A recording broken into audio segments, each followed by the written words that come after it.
प्रेमाखातीर त्याने वाघाशी केली झुंज, अखेर वाघाने धूम ठोकली. अल्पा व छोटा दडियलची झुंज. ताडोबा व्याघ्र प्रकल्पातील वाघ आणि रानगव्याचा थरारक झुंजीचा व्हिडिओ समोर आला आहे.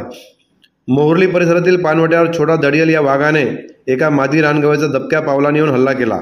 त्यावेळी मादी रानगवा वाघाच्या तावडीतून निसटण्याचा शर्थीचे प्रयत्न करत होती. वाघाने रानगव्याची मान आपल्या जबड्यात अतिशय मजबूतीने धरली होती. आपल्या प्रेयसीवर झालेला हल्ला बघून रानगव्याच्या कळपातील अल्फा नराने मदतीसाठी वाघातच प्रतिहल्ला चढवला. अल्फा नराच्या ताकदीचा अंदाजा असल्याने छोटा दडियल वाघाने शिकार सोडून पळ काढला. त्यामुळे अल्फा नर गव्याची ताकदीचा पुन्हा एकदा प्रयत्न आलेला आहे. खबर महाराष्ट्र न्यूजकरिता ताडोबा, चंद्रपूर.